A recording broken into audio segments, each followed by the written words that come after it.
নমস্কার, হ্যাশট্যাগ আমরা সকালের পক্ষ থেকে আমি শ্রাবণী। আমি আবার চলে এসেছি আজকের বিষয় নিয়ে আলোচনা করতে। আজকে শিশু দিবস। শিশুদের নিয়ে আমাদের কি ভাবনা চিন্তা, সেটাই আর কি আমরা সবাই একসঙ্গে বলবো বলতে একসাথে বসে বলবো এরকম না, একই বিষয় নিয়ে সকলে আলোচনা করব। আজকে আবারও আমার মনে হচ্ছে আজকের বিষয় দিয়েছে আমাদের প্রিয় দিদিভাই রঞ্জনা সেনগুপ্ত, কারণ নাম ছাড়া এটাই হচ্ছে ব্যাপার। তবে দিদিভাইয়ের নামটা আমার বলতে ভালো লাগে এই কারণে, কারণ আমি বলতে চাই যে দিদিভাইয়ের নামটা শুনে যেন সকলে দিদিভাইয়ের চ্যানেল ভিজিট করে, কারণ ওনার থেকে অনেক কিছু জানার এবং শেখার আছে আমাদের। এখনও পর্যন্ত আমরা অনেক কিছু জানি না, যেটা উনি যখন খুব সুন্দর করে বুঝিয়ে দেন তখন আমরা ঠিকটা বুঝতে পারি। এটাই হচ্ছে ব্যাপার। তো যাই হোক, চলো বিষয় নিয়ে আলোচনা করি। বিষয় হচ্ছে আজকে এটাই যে শিশু দিবস। শিশু দিবস একদিন আমরা শিশু দিবস উপলক্ষে শিশুদের কিছু বলবো না, বকবো না, যেহেতু আজকে শিশু দিবস। সেই জন্য আমাদের যদি সত্যি শিশু দিবস পালন করতে হয়, তাহলে মনে হয় আমাদের প্রতিনিয়ত বাচ্চাদের জন্য আমাদের সতর্ক থাকতে হবে। কারণ সবসময় এটা চিন্তা করতে হবে যে আমরা কোন সমাজকে রেখে যাচ্ছি, যেটাতে সেই শিশুদের বাসভূমির যোগ্য আর কি, সত্যিই কি আমরা সেই সমাজ রাখতে পেরেছি বা রাখছি, যাতে ওদের নিরাপত্তা থাকে, সেটা হচ্ছে আগে আমাদের ভাবতে হবে। প্রত্যেক শিশুই, শুধু যে আমি বারবার বলবো কন্যা সন্তান যারা, যে কন্যা শিশু আর কি, তাদের যে নিরাপত্তার অভাব তা নয়। আমরা নিজেরাই, অভিভাবকরাই কিন্তু অনেক শিশুদের অনেক রকমভাবে ক্ষতি করে ফেলছি, যেটা আমরা নিজেদের দিয়েও যদি বিচার করি আমরা দেখতে পাবো যে যখন ছোট ছিলাম আমরা, তখন কিন্তু আমরা আমাদের জীবনটাকে আমাদের জীবনটা কেউ আমাদের এভাবে পরিচালনা করেনি যে সব সময় একটা বেড়াজালের মধ্যে, এরকম নয়। আমাদের হয়তো একটা বাধ্যবাধকতা ছিল, টাইম টাইম পড়তে বসো, টাইমে একটু খাও, ঘুমো, এরকম হলেও একদম সেই সাঁড়াশি আক্রমণ বোধহয় আমাদের জীবনেও ছিল না। এখন এত অত্যাধিক পড়াশোনার চাপ, এত অত্যাধিক সব কিছু, অভিভাবিকারা ভাবেন যে আমার বাচ্চা শ্রেষ্ঠ বাচ্চা হবে পৃথিবীর মধ্যে, আর সব কিছু সে পারবে। সে একদম সেই এমন হয় না, ওই যে কী বলবো, সুপার পাওয়ার যুক্ত বাচ্চা আর কি। যা আমার মনের যত ইচ্ছা সেটা আমি বাচ্চার উপর চাপিয়ে দেব, এবং সেই বাচ্চা সেটা আমার সেই স্বপ্নটাকে, যেটা আমি পারিনি সেই স্বপ্নটাকে আমার বাচ্চা পূরণ করবে। এটাই আমরা ভাবি, কিন্তু বেশিরভাগ বাবা মাই, সত্যি কথা বলতে কি। কিন্তু আমাদের সময় এটা এই রকম ব্যাপার ছিল না। আমরা সকালবেলা ঘুম থেকে উঠতাম, একটা হয়তো নির্দিষ্ট টাইম টেবিল ছিল, যেহেতু সকালের স্কুল ছিল, একটা টাইমের মধ্যে উঠতে উঠতে স্কুল যেতাম, পড়াশোনা করতাম, অবাধ খেলাধুলোও করেছি। হ্যাঁ, যে আমার ছোটোবেলাটা না, আমি বারবারই বলি, আমি ছোটোবেলাটা আমার আমি ভীষণ আনন্দে কাটিয়েছি, যেটা আমি প্রত্যেকের ছোটোবেলায় প্রত্যেকের কাছে খুব ভালো। কিন্তু যেটা আমি ভাবি যে আমার মনে হয় ওই ছোটোবেলাটাই ঠিক, যে আমরা সকলের সাথে মিশে না সকলকে চিনতে শিখেছি। এখনকার বাচ্চারা, একটা বাচ্চা বেশিরভাগ সময়ই ঘরে থাকছে, কারণ তাদের সেই বোধহয় 10টা মিনিটও বাইরে বেরোবার সময় নেই।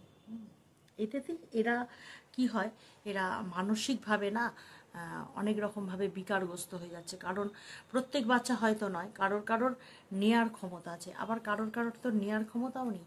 একটা বাচ্চা সকাল থেকে উঠে পড়াশোনা, প্রচণ্ড পরিমাণে হোমওয়ার্কের চাপ, স্কুল থেকে একটা চাপ, যেহেতু এখন প্রাইভেট ইংলিশ মিডিয়াম স্কুলগুলো এরকমই, এক গাদা পড়া, তার লেখা, বাড়ির এত কাজ দেয়া থাকে, তারপরে আবার যে টিচার পড়াচ্ছেন উনিও আবার বাড়ির জন্য কিছু কাজ দিয়ে রাখেন। তাহলে একটা বাচ্চা কিভাবে করবে? এটা প্রত্যেক গার্জেনকে এটা খেয়াল করতে হবে, যে যে টিচার তাকেও শেখাবার জন্য হয়তো রাখা হয়েছে, সে কী করছে, স্কুলের পড়াটাকে এগিয়ে নিয়ে যাচ্ছে, আবার স্কুলের ওই হোমওয়ার্ক আগে করতে হচ্ছে তাকে, তাহলে সে নতুন একটা পড়া মাথায় নিচ্ছে, আবার যেহেতু তার সেটা করা আছে, আবার তাকে স্কুলের জন্য সেটাকে রেডি করতে হচ্ছে।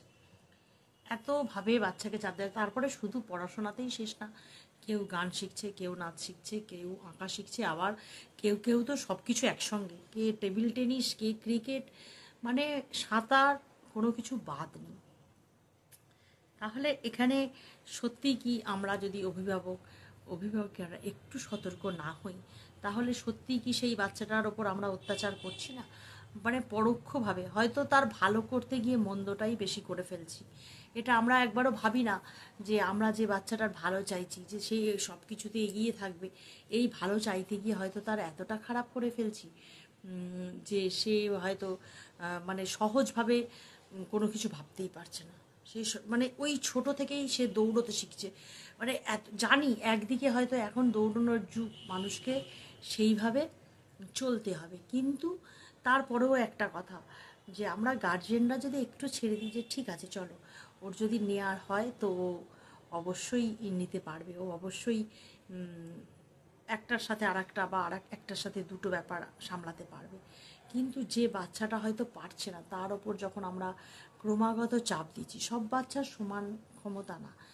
এর মধ্যে আমি একটা কথা এই আবারও সেই বলি, নিজের উদাহরণ দেয়া, আমার নিজের চোখে দেখা আমার ছোটো কাকুর ছেলে, ওর মানে একদম ছোটোবেলায় ম্যানেঞ্জাইটিস জ্বর হয়, সেই জ্বর হয়েছিল, সেই মাথায় জ্বর উঠে যাচ্ছিলো, মানে যখনই জ্বরটা আসছে একদম মানে 4-এর ওপর উঠে যাচ্ছে, 5 এরম হয়ে যাচ্ছে, মানে সেই মানুষ বলছে অত জ্বর হলে স্বাভাবিক তো নয়। তো তখন সেই ওর মাথাটায় জলপট্টি দিয়ে মাথা ধুয়ে দিয়ে তাও হচ্ছে না, অনেক দিন সেই নারকোলডাঙ্গা হসপিটালে ভর্তি ছিল। তো ম্যানেঞ্জাইটিস হয়েছিল। তা এই রোগটা এমনই একটা রোগ। তারপরে আমার মামা, আমি বলি হেলথ সেন্টারে ডাক্তার ছিলেন, আমার মামা বলেছিলেন কথাটা, যে এই যে জ্বরটা হলো, ওর কিন্তু অন্য কিছু ক্ষতি হয়নি, শারীরিকভাবে ও শক্ত সামর্থ্য, কিন্তু মানে অনেক পড়াশোনার ওই যে চাপ, অনেকটা চাপও কিন্তু নিতে পারতো না। ও একদম মানে মোটামুটি স্টুডেন্ট ছিল, কিন্তু প্রচণ্ড ওই যে একটা মানে কি বলবো, স্থিরতা দৃঢ়তা দিয়ে যদি কেউ চেষ্টা করে সে সব কিছু পারে, এরকমই একটা ব্যাপার। তো যাই হোক, ও মানে পাশ করে গিয়েছিল, কোনোদিনও ফেল করেনি, ওই মোটামুটি একটা নাম্বার পেয়ে পাশ করতো আর কি। তো এক্ষেত্রে আমার এটাই বোঝাবার যে এটা যেহেতু আমার মামা কাকিমাকে বলেই দিয়েছিল যে দেখো, ওকে কখনো চাপ দিয়ে কোনো কিছু করাতে যেও না, কারণ ও চাপটা অতটা নিতে পারবে না, এটা বলেই দিয়েছিল। তো এক্ষেত্রে আমি এগুলো বিশ্বাস করি যে প্রত্যেকের ব্রেন সমান নয়, প্রত্যেকের মাথায় একই রকম পড়াশোনা বলো বা আদার্স কিছু যা কিছু তাদের নেয়ার ক্ষমতা একসঙ্গে থাকে না। আজকে আমি যদি আমার বাচ্চাটা হয়তো, যেমন আমি আমার ছেলেদের, আমি কোনো দিন, দুটো ছেলে আমার, আমি কোনো দিন ওদের ওপর চাপ সৃষ্টি করিনি। আমি পরীক্ষার আগে যদিও বা বলতাম যে এই একটুখানি বেশি করে পড় বা কিছু, কিন্তু রেজাল্ট বেরোনোর সময় পরে আমি কখনো ওদের বকাঝকা করিনি। যখন, এমনকি বিশ্বাস করবেন না, যখন রেজাল্ট আনতে যেত আমি বারবার এটা বলে দিতাম যে দেখো, রেজাল্ট ভালো মন্দ যাই হোক না কেন, দুঃখ পাবে না, চেষ্টা করবে যেন পরের বার আরেকটু ভালো হয়, এটা এইরকম বলতাম। পাচ্ছে এখনকার আসল কথা কেন বলতাম জানেন, এটাও একটা ব্যাপার। অনেক অনেক আমি ছোট বাচ্চাদের দেখেছি যে রেজাল্ট খারাপ হয়েছে, বাড়িতে আসলে মা বাবা বকবে বলে তারা অন্য কোথাও চলে যাচ্ছে ট্রেনে করে। এমন একটা বাচ্চা হয়েছিল যে রেজাল্ট খারাপ হয়েছে আমার ছোটো ননদের বাড়ির ওখানে, তাহলে বাবা মা বাড়িতে আসলে বকবে যে তোমার রেজাল্ট খারাপ হয়েছে, সেই জন্য সে ট্রেনে করে অন্য কোথাও চলে যাচ্ছে। তা আমি কখনোই চাইবো না যে আমার বাচ্চা এই ধরনের কাজ করুক, কারণ আমি সেইভাবে, আমি জানি সে যতটা পারবে ততটা তার কে যতটা আমার পক্ষে দেখা সম্ভব আমি ততটা দেখেছি। এইবার সে যতটা, আমি সবসময় বলি যে তুমি তোমার ভালোটা অন্যের খাতার দিকে দেখবে না, তুমি নিজে চেষ্টা করবে যে তুমি কতটা কি পারছো, এটা হচ্ছে ব্যাপার। তো আমার এটাই মনে হয় যে আমরা যাই করি না কেন, আমরা তাদের সাঁড়াশি আক্রমণ করবো না, তাদেরকে তাদের মতো বাঁচতে দেবো। তারা যেন সঠিকভাবে, কে এলো রে, তারা যেন সঠিকভাবে সমানভাবে খেলাধুলো করে, সমানভাবে মানে নিজেদের ইচ্ছায় তারা বেড়ে উঠুক, তারা নিজেদের ইচ্ছায় পাঁচজনকে চিনতে শিখুক, পাঁচজনের সাথে মিশুক। আমার এটাই মনে হয়। তারা তারপরে তাদের মনের ইচ্ছার আমরা দাম দিই না, তারা যেটা চায়, হয়তো তার পড়াশোনাটা অতটা ব্রেন নেই, বা আনুষঙ্গিক আরও অন্য কোনো দিকে হয়তো তার ব্রেন আছে। যেমন এখানেও আর একটা উদাহরণ দিই, আমার বড় ছেলের সাথে ওর একটা বন্ধু পড়তো, তো তার নামটা আমি নিচ্ছি না যদি শুনে থাকে। তো খুব মানে ওরা যখন 9-10 থেকে ওরা খুব ভালো বন্ধু ছিল, একসঙ্গে আমার বাড়ি যাতায়াতও করতো। তা ছেলেটা কে বাড়ি থেকে চাপ দিয়ে সায়েন্স নেওয়ানো করানো হলো, আর উল্টো দিকে আমার ছেলেকে আমি বললাম তুই তো ভালো রেজাল্ট করেছিস, তাহলে তুই সায়েন্স নে, কিন্তু ও নিল না। ও বললো না, আমি অত চাপ নিতে পারবো না, আমি কমার্স নিয়ে পড়বো। বিশ্বাস করুন, আমি একবারের জন্যও চাপ দিয়ে বলিনি যে না তুই সায়েন্স নে। তো ও কমার্স নিয়ে পড়লো, আমার ছেলে কমার্স নিয়ে পড়লো। আর ওই ছেলেটা, ওর না সেই ফটোগ্রাফির শখ, ফটোগ্রাফির শখ। তো ওই ওই বাড়ি থেকে তখন কিন্তু রাজি হলো না, সায়েন্স নিয়ে পড়ালো। তারপরে কি আরও টাকা দিয়ে এটা ওটা কত কিছু করালো, কোনো কিছুতেই কিছু হলো না। তারপরে লাস্টে কিন্তু সেই ও ফটোগ্রাফি, এখন কিন্তু ও ফটোগ্রাফি করে ভালো ভালো টাকা উপার্জন করে। যেটা যার ন্যাক, সত্যি কথা বলতে কি, তাকে যদি সেই দিকে দেয়া যায়, আমার মনে হয় কোনো কিছুই ছোট নয়। সবাই যদি ডাক্তার ইঞ্জিনিয়ার হবে, বাকি কাজ কারা করবে? এখনকার মানে গার্জেনরা এটাই ভাবেন যে আমার বাচ্চা পড়াশোনা করবে, ডাক্তার হবে অথবা ইঞ্জিনিয়ার হবে, এই রকম একটা কিছু। কিন্তু আমার এটা মনে হয় না, আমার মনে হয় যার যেদিকে ন্যাক সে সেদিকেই থাকুক, এটা হচ্ছে ব্যাপার। তো এই রকমই, যেমন আমার আমার নিজের বড় ননদের মেয়েকে জোর জাবস্তি, মানে ওই ওকেও ওরম বলা হয়েছিল সায়েন্স নিয়ে, তারপর আমি বললাম নাও পারবে না, কিন্তু আমি ওকে অন্যদিকে বলেছিলাম। কিন্তু ওকে সেই জোর জাবস্তি ফিলোজফি নেওয়া করালো, ওর ভীষণ পড়াশোনাটা ওইখানে গিয়ে মানে গুবলেট হয়ে গেল। এগুলো আমি অনেক দেখেছি, অনেকের ক্ষেত্রে দেখেছি যে এমনই হয়। কাজেই যার যেদিকে ন্যাক আছে, যে যেদিকে তার মানে ভালোবাসাটা কোন দিকে সেটা দেখতে হবে, যে সে তার পড়াশোনা ছাড়াও আর কোন দিকে ভালোবাসা, বা পড়াশোনাটা সে কতটা পারছে, সে পড়াশোনা নিয়ে। এমন আবার অনেক বাচ্চারা আছে যারা শুধুই পড়াশোনা পড়াশোনা, হ্যাঁ, পড়াশোনা ছাড়া তারা কিছু বোঝে না। কাজেই তাহলে বুঝতে হবে যে তাদের ন্যাকটা ওই দিকেই আর কি, মানে সে পড়াশোনাটাকে ভালোবাসে, মানে তাহলে সে পড়াশোনাটা নিয়েই এগোবে, এইটা হচ্ছে ব্যাপার। তাহলে আমাদের, আমরা শুধু এই যে পড়াশোনা বা তারা কি চাকরি করবে শুধু এইভাবে নয়, আমরা ছোটোবেলাটা তাদের নষ্ট করে দিই, তাদের খেলতে দিই না। এখানেও আর একটা কথা বলবো, যে খেলাধুলা করুক বাচ্চাদের, এমনি প্লেন কোনো খেলাতে ভর্তি করে দিলাম, সে খেললো, সেটাও তার মাথায় কিন্তু চাপই হয়। কারণ আমি হয়তো একটা টেবিল টেনিস বা একটা ক্রিকেট বা একটা তীরন্দাজে ভর্তি করে দিলাম, তাহলে কিন্তু ওকে টাইমে সেই যেতে হচ্ছে, তার অনুযায়ী তাকে খাওয়া দাওয়া করতে চাই, তার ওপর কিন্তু একটা মাথায় তার একটা মেন্টাল প্রেশার থাকছেই আর কি। তো আমি যদি তাকে এমনি মাঠে খেলতে দিই না, মাঠে আরও 5জন বাচ্চার সাথে খেলুক, সে মিশুক, কিন্তু আমি দূর থেকে তাকে খেয়াল রাখি, আমার মনে এটা উচিত। মনে হয় আমার এটাই, কেন বলবো, এটা আমার একান্ত ব্যক্তিগত মতামত, এর মধ্যে আর কারোর মতামত নেই। তাই আমি এইভাবে বলছি যে আমার মনে হয়, কারণ আমার ছেলে মাধ্যমিক দেবে, মাধ্যমিক দেওয়ার পর থেকে মনে হয় না, ক্লাস 9 থেকে শুরু করলো, দিনের বেলা সময় পেত না অতটা খেলতে। তা যখনই শীতকাল আসতো, গরমকালেও অতটা, মানে এই বিকেলবেলা এই স্কুল থেকে এরও এই পড়তে যাবে, এরকম করে করে আঁকাটাকেও ছেড়ে দিল, দু ছেলেই আঁকতে যেত, বড় ছেলে যেই ছেড়ে দিল, ছোটো ছেলে ছেড়ে দিল, তাতেও আমি চাপ দিইনি। আমি কখনোই ছোটোটাকে বলিনি যে না তুই কেন যাচ্ছিস। আমি একবার বললাম তুই খুব সুন্দর আঁকিস তো রে, যাস না কেন? বললো দূর আমার ভালো লাগে না। তাহলে আমার কিছু বলার নেই, এই হচ্ছে ব্যাপার।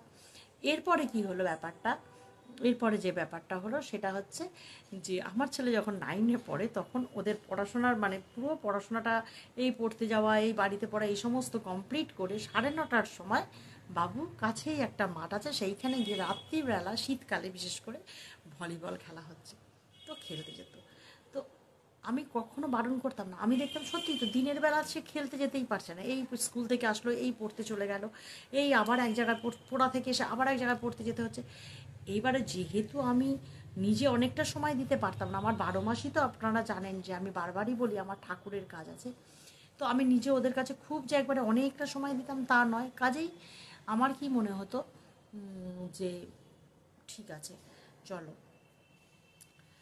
খেলুকো, 9:30 থেকেও খেলতে যেত, কিন্তু 1 ঘন্টা 10:30 বেজে যেত, ভাবতাম এবার বাড়ি আসবে, এবার বাড়ি আসবে, কিন্তু কখনো চেঁচামেচি করিনি, কোনো দিনও বলিনি।